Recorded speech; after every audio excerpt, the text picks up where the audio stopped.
dish. The kitchen has always been at the center of my world because life is more delicious when it's full of food and fun. Everybody knows me as a culinary expert and food judge on television, but also I'm a mom trying to get dinner on the table. From Hollywood to home, I bring Southern sweet and Caribbean heat, and I'm not afraid to stir the pot. Good food, good friends, good dish. Shh, secret's out. We're obsessed with hair, skin, and beauty hacks. We put them to the test, and now we're sharing what really works in the Good Dish Beauty Lab. Starting in 3, 2, 1. Okay, so you are staring at your medicine cabinet, trying to figure out what to use with which skin products to get that wonderful lifted glow. Your confusion stops now because we are stealing board-certified dermatologist Dr. Whitney Bowe's nighttime skincare routine. She is famous for that Bowe glow, and today she is going to help us get it in as little as 8 days with some clarity around the routine. Because I agree, like, lots of products sound great individually, but how you layer them and how you use them and when you use them, and actually you even add when not to use them, is actually critically important. I'm excited to dive in with you. Awesome. So when it comes to our skincare routine, what is the key to getting that Bowe glow? Hashtag that Bowe glow. Hashtag that Bowe glow. So, you know, one of the strategies that I use to really just transform the skin has to do with something that I call skin cycling. Okay. So skin cycling, it's a term that I use when I talk to my patients about just how to get the most out of their evening routine. So in the morning, you know, you can do the same steps every morning. You know, consistency, totally fine in the morning. But in the evening, you want to actually cycle through your skincare. And what that's going to do is it's going to actually help you get the most out of your powerful actives. Interesting. And what would you, what sort of happens, I guess, is it night by night? Is a different phase of your skin I'll walk you through each night. Yes, please. So night one ready. is exfoliation night, okay? And when I say exfoliate, I'm actually referring to chemical exfoliating acids. So I'm not a big fan of those gritty scrubs when it comes to your face. So what I recommend looking for is just a product that has a blend of acids, because that's actually going to be the most impactful, the most powerful for the skin. But specifically, you want to look for the ingredient glycolic acid. And what exfoliation night is going to do, it's going to dissolve away that uppermost layer of dead skin cells and just immediately you'll wake up the next morning, you'll see that glow, but it'll also prep you for night 2 of your skin cycling routine. Okay. So, all right. So I'm feeling you here. I'm into this. I got the glow night 1. So then what night 2? What takes place then? Night 2 is retinol night. Okay, so if you have dry or sensitive skin like I do, then you want to use an over-the-counter retinol. But if you have oily skin, you have acne-prone skin, you might actually be able to tolerate what's called a prescription retinoid. So you guys might have heard of the ingredients like tretinoin or Tazorac, right? So those you can actually get through a prescription from your dermatologist. Oh, okay. Then 3 and 4, because I'm like, okay, keep going. Nights 3 and 4. Okay, so it's 4-night cycle, right? So we got night 1 exfoliation night, night 2 retinol night. Nights 3 and 4 are your recovery nights. Now, on nights 3 and nights 4, you want to avoid any of those potentially irritating ingredients, right? You want to avoid your exfoliating acids. You want to avoid your retinols. And you just want to focus on nourishing your skin microbiome and repairing your skin barrier. So nights 3 and nights 4 are all about just hydration and moisture. Gotcha. I feel like skin microbiome is a new thing that we're only recently talking about. Yeah. Can you just give us like the one-liner on why that's important to protect and focus on at all? We're covered in trillions of microscopic organisms, mostly bacteria.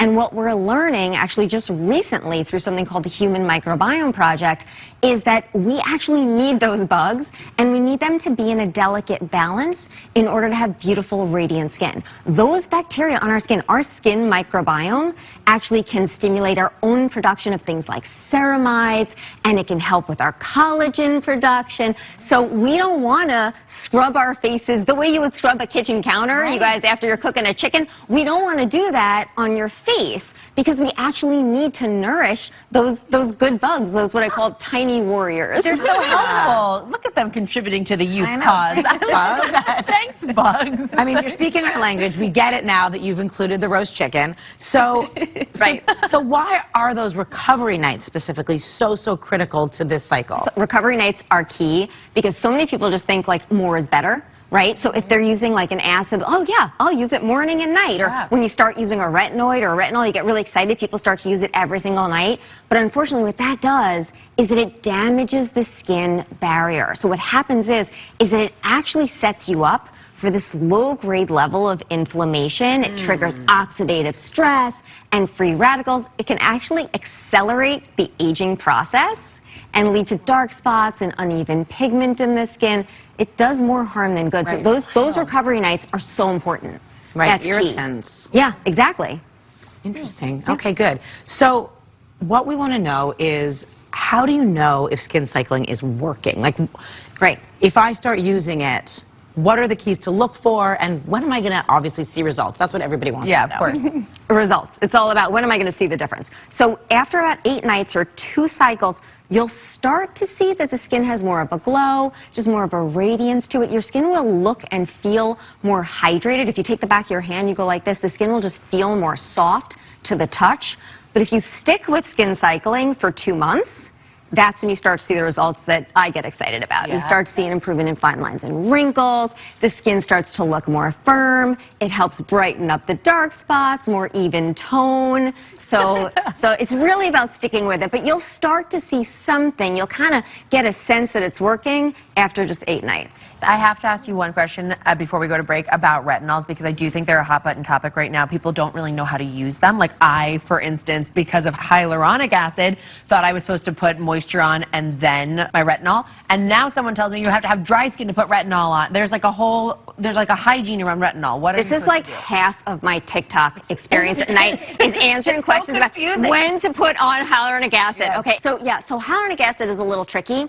I love hyaluronic acid on recovery nights. I think it gets a little complicated when you start introducing it onto retinol night, specifically because people really do like to put hyaluronic acid on damp skin. It tends to penetrate better. It really sort of pulls in that moisture. Right. And retinol should go on dry skin. If you put retinol on damp skin, it's going to be way more irritating. Really? So I like to keep my hyaluronic acid for my recovery nights. If you really want to use it on a retinol night, then you actually want to use it before the moisturizer, not before the retinol. So it can get a little complicated. There are nuances there, but excellent question. I love that you asked. No, I've been struggling. It's been a struggle. Well, here is where we are going to figure it out. Yes. Coming up, how to properly layer your skin products, just like Dr. Bowe. So don't go away. Hi.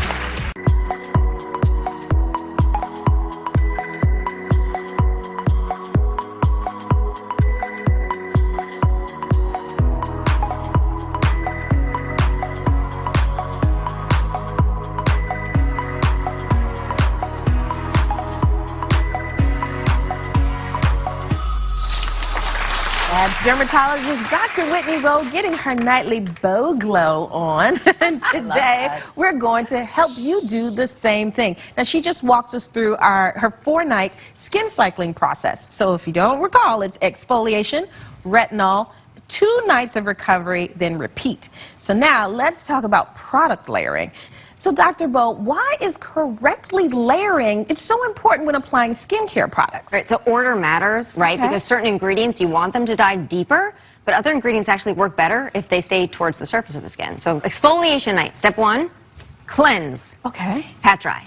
Get the surface clean. Okay. Step 2, you want to apply your exfoliating product. Now, you may sense a little tingle. Tingle is good, burn is bad. Okay. But if it does tingle a little bit, you just want to wait a minute or 2 for that to subside, and then you put on your moisturizer. All right. And then if your skin still feels a little tight, a little dry, an optional last step is to just pat on a little oil right on top of that moisturizer. Beautiful. Got it. Okay, Dr. Bowe, walk us through how to use retinol like a derm at night. Okay, so retinol night, step 1, cleanse. Okay. Step 2, pat dry, make sure it's a nice, clean, dry skin. Now, if you have drier, sensitive skin, then you want to take a moisturizer and you want to apply that moisturizer on the sides of the eyes right over here, smile lines, what I call the marionette area, and then the neck. Now, you want to do the moisturizer before the retinoid in those areas because those areas are especially prone to irritation from a retinoid. So when you put the retinoid on next, it's sort of almost like dilute in those areas, and that's on purpose because then you're less likely to get that. I don't know if you've ever had that like dry peeling from a retinoid. That'll avoid it. So then the next step is you take your retinoid, less is more, you guys, just a pea-sized amount, and you want to take that one pea and just dab it all over the face, another pea for the neck, and maybe 2 peas for the chest, and then you rub it in, and then you can put a moisturizer on top of that. Okay. So Okay. still always are ending in a moisturizer. Yes, moisturizer is the last step in your retinol night. Yep. Got it. Got it. And the final piece for layering like a derm on recovery night. Okay, recovery night. Recovery night can be as simple as 2 steps. Cleanse, moisturize, done. But if you want to get fancy, if you want to get TikTok hyaluronic acid fancy And I do, over how'd here, you know? then you cleanse, leave it a little bit damp, put on a little bit of that hyaluronic acid so it really gets into the skin. Then you put on your moisturizer, and then optional, again, pat with the oil. Easy. So that's your recovery nights. Recovery nights can be super simple, cleanse, moisturize, but if you want to get exciting and you want to throw in that hyaluronic acid serum, it goes on damp skin, and the oil always goes last. Great tips. I love this, Dr. Bowe. Thank you. I think I got it. Thank you so much, Dr. Bowe.